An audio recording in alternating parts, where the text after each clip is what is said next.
We are also in the process of actually setting up to test for the masks. We are noticing there's a big demand. Good morning and welcome to episode 48 of The Crownsman Show. Today we are joined by Kavinder Dhillon. He is the certification manager and owner of LabTest certification. Have you ever wondered who tests critical care medical equipment to make sure it functions correctly, or solar panels to ensure they are designed to last, or the safety of an electric motor that will be installed in hazardous locations? Well, you're about to. But before we get started, we would like to thank all our sponsors. We are sponsored by Whipware. Whipware's photo analysis software systems help industries from mining, quarries, aggregate, forestry, agriculture, coal, and explosives remove the need to use manual sieving techniques. Their technologies have saved clients millions in energy costs, maintenance costs, process optimization, quality control, lost time injuries, equipment downtime, quantitative decisions, and a lot more. You can find out more at whipware.com. We are also sponsored by PowerZone Equipment. When you need a specialized team of world-class engineers for your oil and gas pipelines, dewatering, or any fluid handling needs, you want to visit PowerZone.com. In addition to their inventory of rebuilt pumps, motors, engines, they also have an amazing team to design and engineer your systems, no matter the challenge, no matter the location.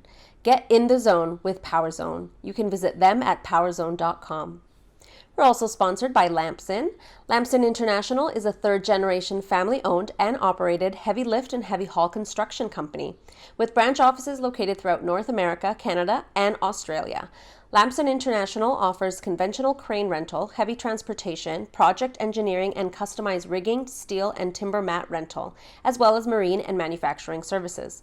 They were founded in 1946 by Neil and Billie Jane Lamson. The company is in their 73rd year of doing business. You can find out more at lamsoncrane.com. Now, let's get on with episode 48. This is going to be an interesting show because companies like LabTest serve a lot of different industries, anything from testing solar panels to testing hazardous facilities. And so we're going to really unpack everything today, and Kavinder's the owner of the company, so he gets to have that. We get that perspective from him, from building up the company from 2 people to 50, and so we're covering all sorts of ground, and I'm really looking forward to it. Kavinder, welcome to the show. Thank you, Jared, for having me here. How are things made for LabTest?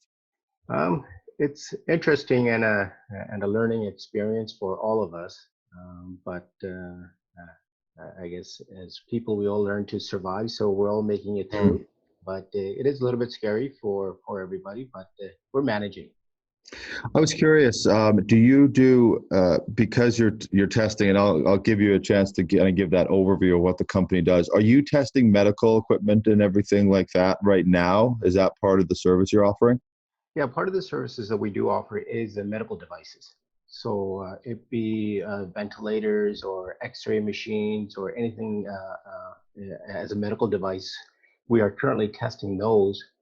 We are also in the process of actually setting up to test for the masks. We are noticing there's a big demand, and at the same time, there's a lot of issues that are being noticed by the health officials. The masks aren't what they have originally ordered from overseas or from other places. So I've heard about that. So we are in the process of actually building our own test machine, and to get this up and running, we're hoping we can get this going within the next 2 to 3 weeks. Yeah. So, I guess for a company like yours, it's something you do, but it's really, I mean, there's a demand for it, but of course you had no way of knowing that this was coming 2 months ago. 2 months ago, eh? No, I don't think anybody did.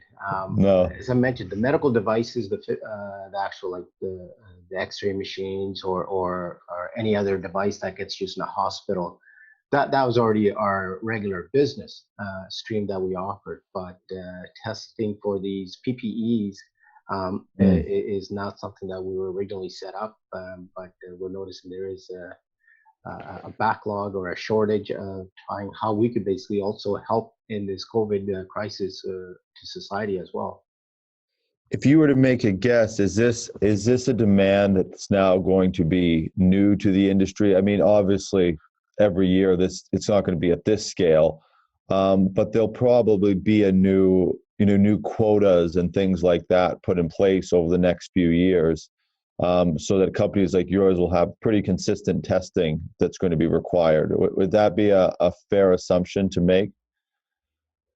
I think it will become more mandatory by the regulatory agencies. Like, for example, in Canada, Health Canada may require a little bit more, especially within the hospitals, or like, as we call them, the frontline workers.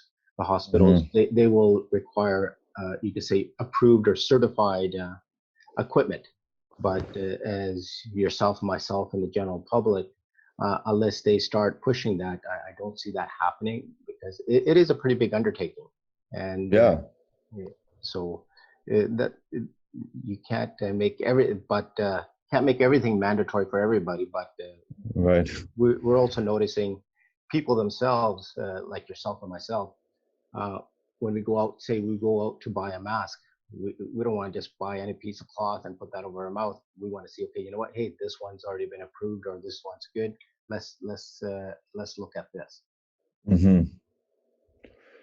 Yeah, just like if you're buying tools and that, you see certification, so you know it's gone through a process. I want to get into, I mean, we've already touched on a little bit, but I want to give that snapshot, and we always try to do that on the show so that people just, it took me a little bit to understand actually what you did as a company, just the range of what you offer. So could you give that quick snapshot, and then we'll drill down into some of these offerings?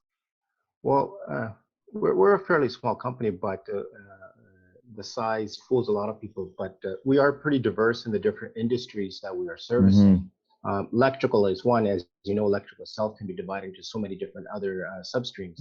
Uh, Industrial equipment, or household cooking appliances, or household appliances, or hazardous location equipment, medical devices. It goes on. Anything that basically that you would plug into an outlet having 120 volts or 208 volts, that needs to be approved or certified. And so we are involved within that, but we also are involved with gas appliances or fuel burning appliances. That comes into place of your fireplaces, big boilers, furnaces that would take, say, natural gas, propane, or even wood, or pellets for fueling and creating any kind of energy or heat exchange. We're also involved in building materials. A lot of people don't realize your windows, your doors, the house, the walls that you make, they all have requirements that they need to satisfy. So we're also involved in the building material industry as well. And then plumbing products, from your sinks, your toilets, to bathtubs, pipes. We're also doing certification for those. And one of the crossovers is also the sanitation of, Mm. say, you got your gas or your electrical cooking appliances that are used in commercial applications. We want to make sure that they're sanitary. And so we also do certification of those. So it is a pretty vast area that we're involved with, in addition to alternative energies. Solar is one of the key ones that we're also involved in. We do both the thermal solar as well as the photovoltaic solar energies. So we provide certification services for those. Um, the certification, it is becoming global. So not just Canada or the United States. In some aspects, we have recognitions or accreditations to approve products for other international markets as well. So Oh, I see. it is becoming, I guess the old term was a one-stop shop for a lot of these manufacturers, because they don't want to be going through individual approvals from one country to another country. Just adds up their cost and time. So now with the certification agents becoming more, I guess, building up some more schemes or working together, we are able to test in one location to give you international approval. So there's a lot of things that are happening on the international side within the certification bodies themselves to help manufacturers get the products out to market, it be nationally or internationally. I'm curious. So when you talk about a certification body, so are you do you in a sense apply to say that you can be authorized to certify this even if it's at an international scale? Like what is even that process? Because one of the things that we talked about on air before we go into it is just that fear that someone would have of putting together a product, bringing it from another country, bringing it into a market or bringing it into multiple markets, and just understanding what it takes to get something certified.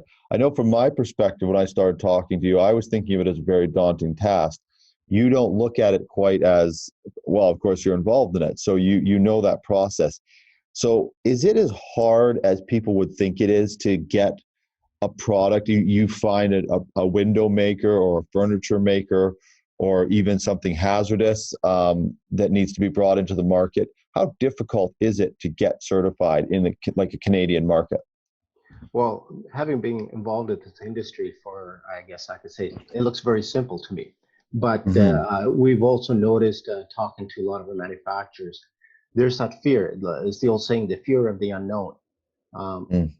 the process, if you follow the very basic rules, is first of all, you need to have a product. Now, does a product meet the standards, and where do you go get it tested?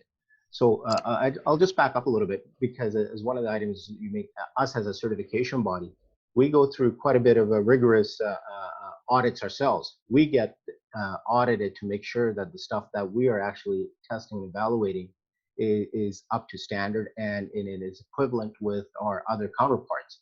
So in Canada, we are audited by Standards Council of Canada.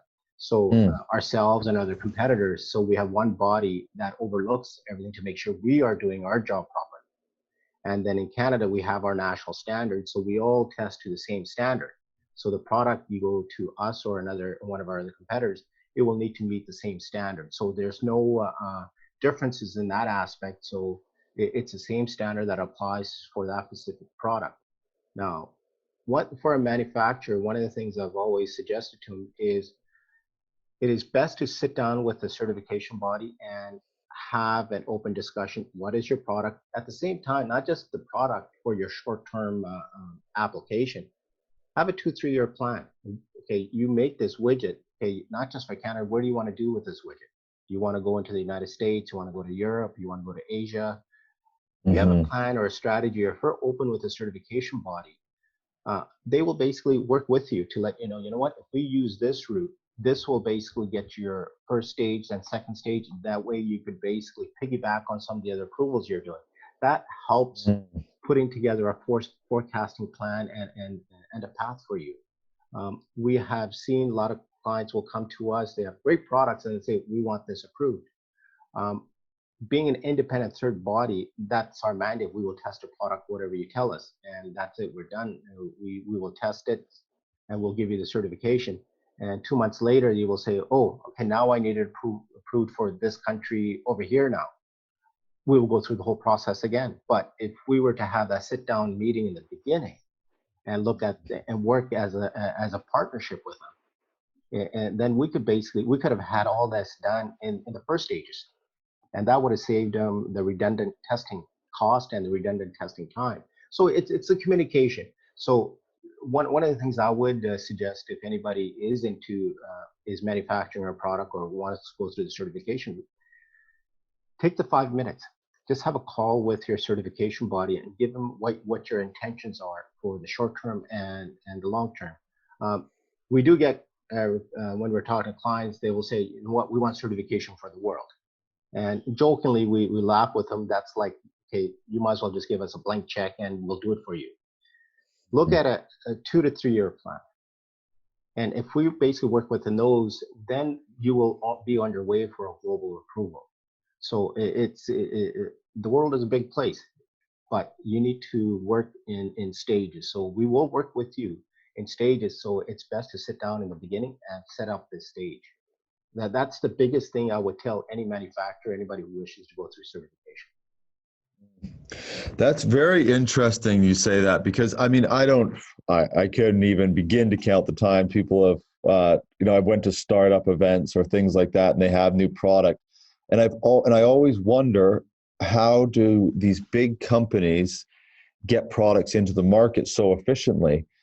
But they would understand those processes that you're talking about. That whereas you see someone with a little widget and they're going to take it to sell to the world, and I always think, why do they have such a tough time with it?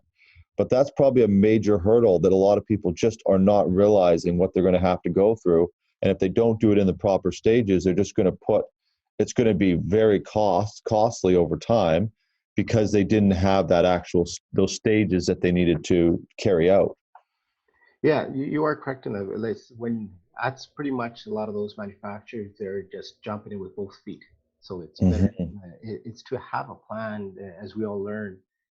To plan is much better than not having any plan. So, but the the strategy actually kind of is very cost effective, because Mm-hmm. in the beginning, like you said, we just want Canada. Yeah, we'll do the certification for Canada. But a lot of people don't realize certification for Canada is very similar for certification for the United States. And and then if you got into that stages, then you know what, depending on the standards you use, because there's a lot of harmonization happen. If we use the right standards, we could also do your approvals for the European market. So these are kind of little things that we would basically discuss with you in the beginning, instead of somebody just sending us an email or sending us a product. Here it is, please have this certified for this market. That's it.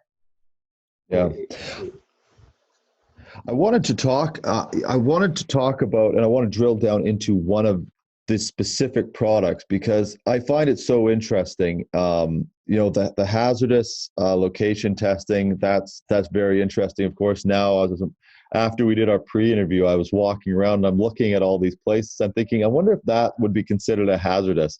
Probably most of the things I'm looking at are like these pipelining and these different setups around the city, that I think, well, of course, they would have had to get huge certification for that. But before we go into that one, I want to go into the solar side of things, because you sort of did something interesting where your head office is here in Delta in BC, but you set up a facility to do testing in Vegas, I believe. And I wanted you to talk a little bit about why that was required to do the solar panel testing. Well, about you can say about 8 years ago or 10 years ago, the solar industry was on the upstream, and everybody was getting into it. And like we also got involved in the testing, so we had to go through our accreditation process. We went through that, and we started doing some the thermal solar testing. And part of the test out of the thermal solar test is you need to do an exposure test.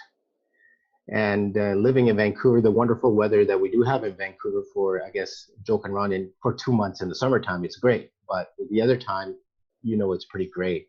So uh, a test to do a solar test in Vancouver would take about 6 months to do, Mm. just because of the sunshine. So we actually were looking around where would be a good location, and obviously Nevada, you get a lot more sun than Vancouver. So we moved the facility into Las Vegas because um, it's interesting. A lot of people, when we're talking about, they go, well, because of the gambling, the strip, and everything else. But a lot of people don't realize Las Vegas is one of those places that every major city around the world flies into. So Mm. it could become a pretty big hub that way. So it's easy for Right. transportation and easy for people to fly into Vegas. The the business cost was also a lot better, but the biggest thing was the weather. It has a lot more sunshine. In Vancouver, it's a 2 hour flight, so it was allowing us to fly there and fly back in a day if I needed to. So the close proximity was the biggest thing, and the sunshine was the main reason for opening up in Las Vegas. It had nothing to do with the strip or anything like that. That was the main reason. Not Um, even like 2%. Not even The 2%. reason. Not Okay. even 2%. It actually it's gone the opposite way, if you really want to, because now it's taking the fun out of going to Vegas. Yeah, exactly. I've been to Vegas for work, and it's not the greatest city to try to work in. So part of the solar testing, as I mentioned, there's a 30-day exposure test. You must have 30 days of sunshine, sunny days, and so that was taking up a certain amount. So we have to basically sum up the energy for every day that makes up the day, and so it's much faster to do that. So once we were able to get over the hurdle of the 30-day exposure test, and then the rest of the test, the performance testing was a lot simpler and a lot easier to do. The only challenge we did find in Vegas was the extreme heat. Is the weather does get into say 40 degrees Celsius and plus in the summertime, and so that itself was a challenge, but we were able to adapt to it. The solar testing itself, it's pretty intense, especially when you get into the efficiency readings, because one of the challenges that we found out was the deviation, because we use water as the main fluid that we pass through for thermal solar, because that's what Right. it's used to heat up water. So the water temperatures we had to keep within plus or minus 1 degrees of whatever was required, and that itself is a challenge. Um, it's a lot of people don't understand the thermal solar. Doing some of the tests, we would get water temperatures in excess of 200 degrees Celsius. Mm. It wasn't water, but it would be glycol. They would use other fluids. But the sun does heat up a lot of, creates a lot of heat. So, so that so you did that eight years ago, and then does that when you do something like that? I just want to quickly shift over into just the operations of your business. Is that does you talk about planning? Did companies was that a demand that was already there, or did they once you put that facility out in Vegas, did it up a lot of your exposure to the market and draw in a lot of new business? Well, when we opened up the facility, the demand was there. It's like anything else. It's the demand in the thermal or in the energy efficiency. We're noticing a lot of the demand comes from the governments or the regulations the way that we're going. So the demand was very big for both PV, photovoltaic, and the thermal. But we also learned over time the demand started decreasing. A lot of these products started coming from overseas, from China or some of the other markets around the world, which drove down the prices and made it challenging for a lot of the labs or manufacturers in North America to manufacture these products. And as well as we also noticed some of the grants or government funding or incentives were cut down, cut back, which also reduced the demand. Um, so we did notice the business was on the downturn, but we still kept up with the solar testing. But what we also did was within our Las Vegas, we having the other accreditations, we also started adding the electrical, the gas, and Mm. various other disciplines that we have. So we diversified our testing capabilities in Las Vegas. So Oh, that I see. so that also helped us go through I guess, the challenges of the solar industry. Right now, we are one of the few solar labs for thermal solar in North America. Some of the other labs are shut down because the industry went down, but we managed to went through the storm, and actually we're coming out of the storm in very good shape now, because uh, we're kind of capturing the market in that aspect of the Hmm. solar testing. Good, good. That's good to hear. Did I just want to quickly go over before we move into some of the hazardous testing. The in when you're testing a solar panel, so you're putting it in heat, but I mean, are you taking it all apart? Are you like how extensive does a test get? Does someone ship you 100 solar panels? Do they ship you two? Like how do you even go through that process of testing? Because obviously, whoever's sending them to you has the intention of large scale manufacturing for the product. So what is the process of making sure that it can be certified or you can give it the certification? Well, The thermal solar is it's the process for us is very simple. You also have to keep in mind this product is going to be used in residential applications and shared with everybody, and you need to have the longevity of the product that Mhm. that it that that it that it's going to withstand. So to start the process, what we do is we actually will go to the manufacturing site and randomly pull out 5 samples. Oh, So they are manufacturing, have their own manufacturing. We will basically pull out 5 samples. Out of those 5 samples, we will actually take two to the lab. We will label the 5 samples, and we have a destructive label so those samples can't be opened or altered or anything like that. So it's a sample selection. We do a sample selection right. randomly, and those we will basically label, we'll have serial numbers, and we will say, okay, send us this particular product. It will come to the lab. We will basically start doing the testing. As I was mentioning, the first stage of the testing is a 30-day exposure test. You could consider it as conditioning. We're starting to condition the product as how it's going to be used and what kind of abuses or the environment that the product's going to be exerted to. As we all know, the sun is pretty demanding on everything. So we will let the product sit there for 30 days in the sunlight, and before we start doing some of the other tests, the product will also go through some physical tests. We will do overpressure tests. We will basically fill it up with excessive pressure. We will dry the product out, do quite a bit of rigorous impact test. There is impact test done on the glass itself. We'll, for example, like dropping, an example would be dropping marbles is a good way of saying it onto the screen. Are they going to crack, or what it's going to go through? After we do all our performance testing and the actual physical the tests that we do, we actually dismantle the product. We will basically take it apart in places. Some places we will actually cut it to see what kind of damage or abuse has happened to the product, because we want to make sure when it goes out into the world that it is going to withstand certain abuses as per the standard of longevity.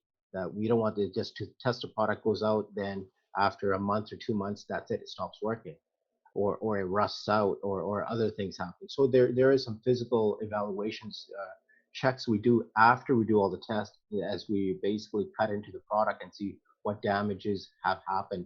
And that's, if there is no damage, that's when we will say this product passes. But if we do notice some quite a bit of rusting or other issues, the product will fail. So you might have the best, highest efficiency ratings, but if the product is rusted or there's damage inside, there's a high likelihood the product will still fail the actual certification. That leads me to, I mean, if I'm a manufacturer and I spent millions of dollars, you take out however many samples, how do companies view that? I mean, it's such a big investment that they make, and then you do this testing.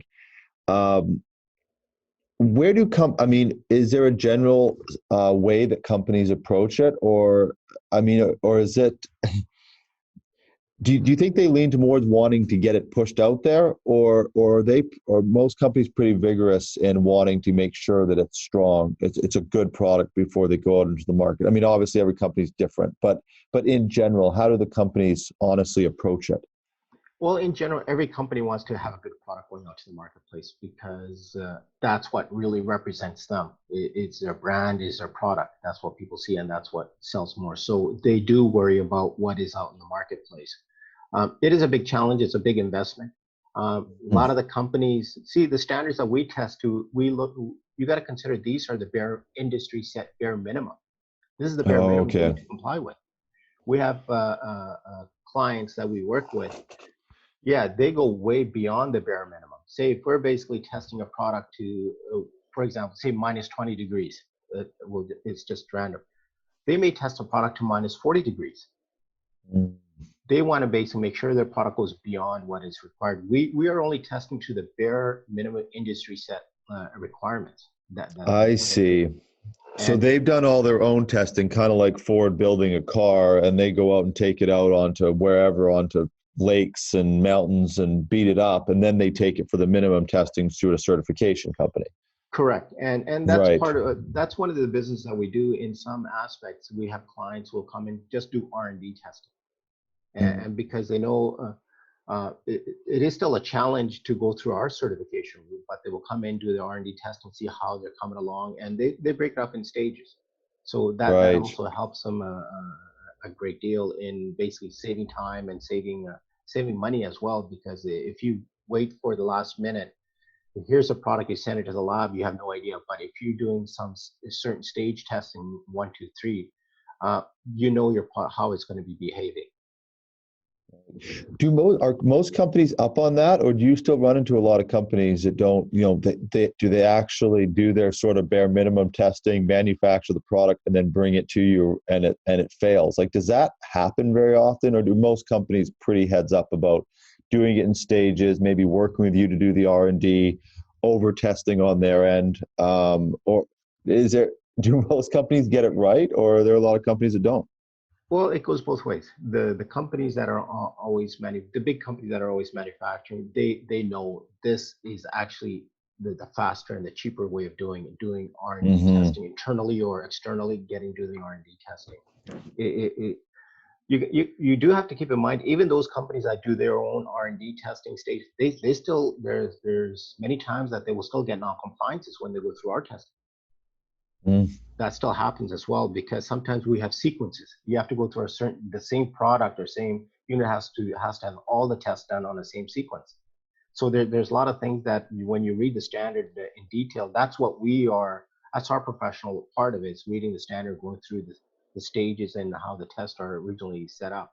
So that I would say on average, probably about 60% of the products they fail the first time. Really? It's that high? Yes. Wow.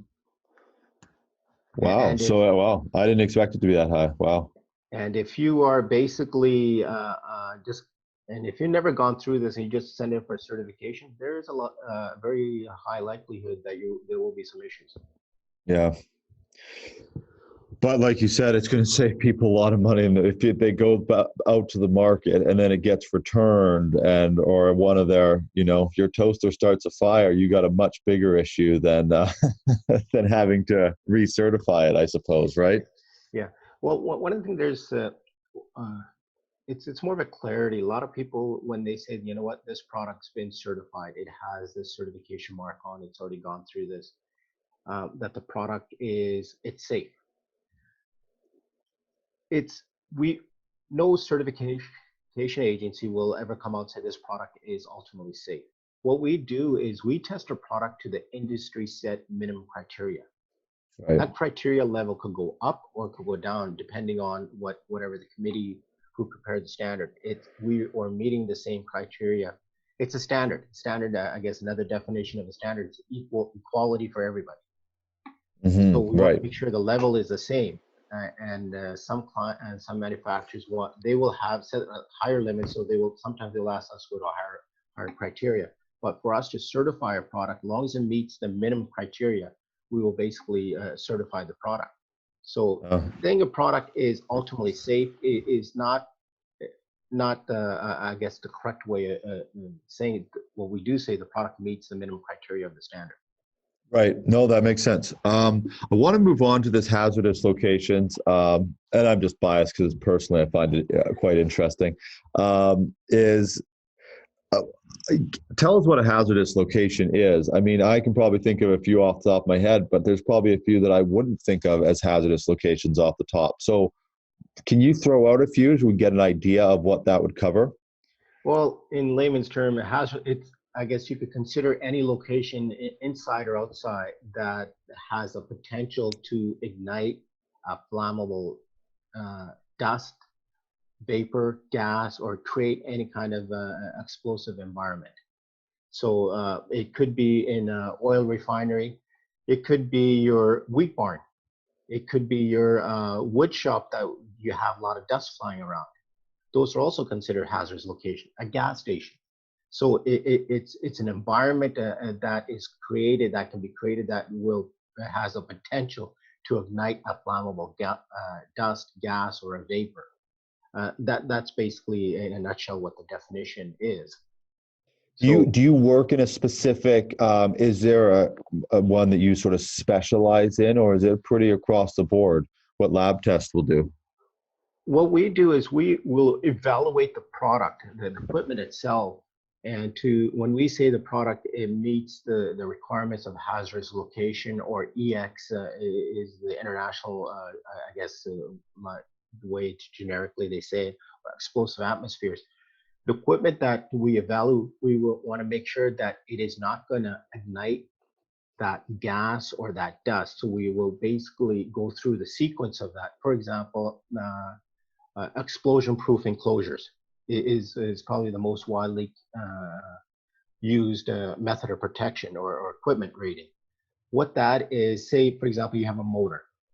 A motor will create sparks and etc. as it's rotating, depending on the motor or the way it's designed. You got switching on and off. So if you put that motor into an oil field, or a location where there's always a flammable, say gases, say hydrogen, it's in a room full of hydrogen. We want to make sure that motor itself is not going to ignite that hydrogen. So there's not going to be no sparks. So what happens, the motor will get put into an explosion-proof enclosure. So now this component is inside an enclosure. We will basically we'll put that motor in a box. We'll basically fill the box with hydrogen. The motor, inside the motor, we will basically create some sparks. So imagine a spark, like just in a car, like you start your car, we will basically put a spark plug in it as an example. In the motor, we will start igniting it. We will spark it. Now, if that motor itself ignites inside, there's gases inside the motor we also put in.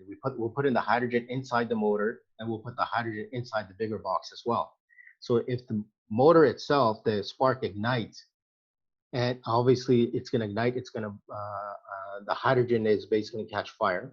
Now, does that hydrogen itself, the explosion, will it ignite the gas that's out in the box? Mm. Which is our environment. So if the ignition inside the motor does not ignite the outside gas, it passes because it maintained all the explosion proof inside. Now, if Right. the gas or the flame got outside the motor and ignited the outside of the box, now you blew up, basically, if it's in a refinery, you just blew up the whole refinery. So its containment is what It's is getting containment. certified. So that's why I say it's explosion proof. The explosion is staying Right. inside the box. So that's one Interesting. way of looking at it. So there's so many different ways. The other is the amount of energy. You must have energy to ignite something. So this is what we call intrinsic safety. So if there's not enough energy, even when you create these sparks to ignite the gas, then it's fine. You could put it in, and then we will rate it for the different gases. Every gas has a different flash point, Yeah. etc. So we will rate the product differently for the different gases, or even as well as for the different dusts. So that's how we actually will do some of the testing. So sometimes when we do the testing, depending on the size of the product, we will basically wake up the whole neighborhood when we do have those big explosions. So that's the fun part of the work. I was going to say, I'm kind of thinking about getting a part-time job with you if I'll just hold the match or however you start this. You wouldn't want me doing it. So actually, I do want to ask, though, in all seriousness, though, the people that are working that, is that something, does every person on your team have to have very specific certifications? Or is it kind of like a building where you've got a few, certified carpenters, but then you can have helpers and people like that around? Like, what does it actually take to be involved in a team like yours, in the Well, testing facilities themselves? as I was mentioning, we go through accreditation process, because we've got to make sure that the people that are testing the products, they themselves are qualified. They themselves have been trained. So they go through, internally, we'll go through a training process of different levels. We have people who are just testers, and then we have people who do the engineering evaluations of the product. Then we also have people who are actually do the reviews. So there are different levels. So, but we also keep it independent. The reviewer is an independent person within our company who reviews other people's work. So Mm. so he's not influenced. So it's an independent review that gets done to make sure everything is done properly and signs off everything. So there are some systems that we have in place to make sure that internal independence is done, that to make sure everything is done properly. The people themselves, there is these programs are not taught in universities or anything like that. So a lot of it is on the job training and going Mm. through training processes. So we do work with working in stages as well. And so understanding the different concepts of the different standards of the different technology as different industries. We have, for example, in the electrical side, we're talking about explosion proof. You have explosion proof equipment on one side, then you might have a medical equipment on the other side. Two Mhm. different types of equipment, so two different I guess disciplines need to be learned. So those kind of things. It's a lot of it is on the job training, and training is very important in our industry. It's very interesting. It really is. It's something I kind of wondered about in passing for a long time. So I was pretty happy when we confirmed that you were going to be coming on the show. Um, I wanted to get into, we've covered quite a bit of ground, and I'm happy with this because we've actually dissected some of it, and I think just even for people I've talked to over the years, I think it's very helpful information just to understand it. Um, I wanted to kind of we've already talked about some of the regulations and things like that. And I wanted to, before we wrap up the show, talk a little bit. I mean, in our pre-interview, you talked about putting you're from 2 to 50 people. So you're still not this massive company, but it's not small either. That's quite a few people and quite a bit of growth. What was it? First off, just from the very beginning, the choice to go into this business, what prompted that? Well, for me, this industry has been joke on this has been my first job since graduating. So so right out of college, I got into this industry. I didn't even know this industry existed, and that their products needed to be tested and certified, like I say, in universities or colleges. We weren't, I guess at that time, we didn't know about that. We weren't taught that. Maybe. So I didn't even know this industry existed. So I got involved in this industry in 1992 with another certification body, one of the larger ones in the world. Over the course of the years, learned a lot, and as I guess personal growth, uh, I guess I just needed to branch out myself. And in 2003, started LabTest, and started. So in the beginning, there was just two of us, and it was interesting. We had a lab. We you could say, I guess, a warehouse. We were doing some testing. We were doing some testing for some of the other bigger other agencies. They would subcontract to us to do the testing, and the other time we would basically be in the back playing soccer or something like that, indoor Yeah. soccer. We had not, but from there we've come a long ways. In 2007, we added our accreditations and started growing. Our biggest challenge right now is finding space. Is Mm. the growth is we in 2 years ago we moved from Richmond to Delta and doubled our physical size. And now we're already noticing within 3 years, um, we've already outgrown this place. And Uh, so adding people, that's been the rewarding part. So we're starting with two, we're just under 50 people now. But with our network of partnerships that we have, if we were to count their people, it could easily go over 10,000 people. So we have that flexibility to work with our partners. Some of our partners are competitors. That's how yeah. close we do work with each other. So we try to help each other. So the industry is in that way, it's very rewarding and helpful among ourselves as well. So that also keeps it exciting. And one of the other things, as we were mentioning, when blowing up things or doing things, um, it is rewarding. There every week you're scratching your head. This looks interesting. Where did this come from? So you're always seeing something new. So I that's bet. what keeps the drive for myself. That's what keeps the drive. So it's the new thing that's always coming on. It's like we're still little kids. Like you can say, kids playing in a sandbox sometimes, but that's the interesting part of it. Yeah, I mean, I was only half joking about the part-time job. I would be pretty, but the what is it for you kind of said, getting to test and that part being rewarding. Is that the primary thing? Like, I mean, you have partners, you have employees, you have multiple locations, you're working with large manufacturing companies, you're working in different industries.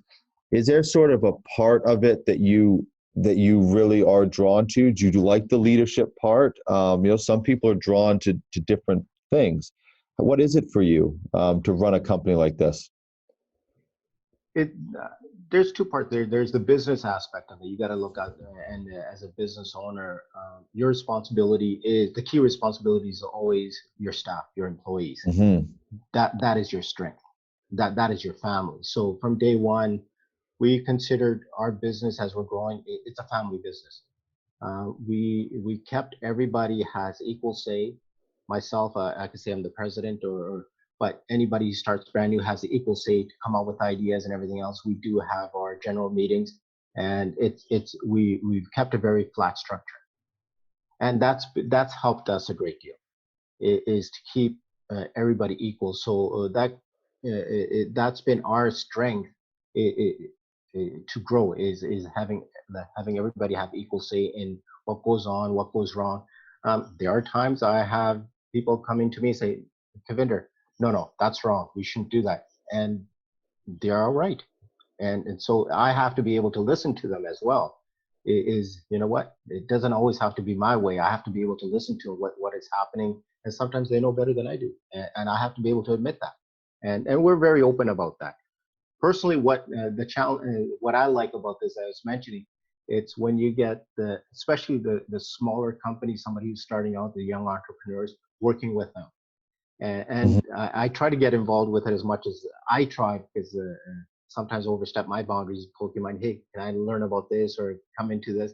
It's helping these young companies who are starting out, and helping them get into the various different markets and seeing them grow. That's probably the rewarding part, is seeing Mm. companies who start out with an idea, and then they grow, and then they're out there selling thousands or millions of these products. That's where a lot of the reward comes from. When you said something about it being, you've developed it flat and people have equal say, and uh, there's so much value in that, and it leads me to another question though, and I think a lot of people that were running companies, especially growing companies, big decisions need to be made, like going to Vegas. I'm sure that wasn't a small decision that needed to be made. You're already expanding. You're saying your office here is already you're getting to overcapacity. How about those big decisions? How do you make those with you want people's input, but at the end of the day, you're going to have to make a decision. How do you get to how do you approach them? Well, so far I've been lucky because the team that we have, we all have very similar thinking. So Hmm. that makes it a lot easy. We haven't come across where, say, I wanted to do one thing, the other team wanted to do another. We haven't come across that. So we all have Hmm. the same thinking. Yeah, sure. There's times you have to give all the information. It's sharing of the information, and communication is the key thing. If I could present my ideas, what we're doing, and they also present their ideas, what they're doing, we will come up to a resolution. What is actually going to work? So communication and having the transparency is one of the key things. So, but you are right. At the end of the day, it's do we go left or right? It is comes out to myself, but then I also have to take the full responsibility for that. Right. You can't just make the decision and not take responsibility, even if you know what, maybe you failed.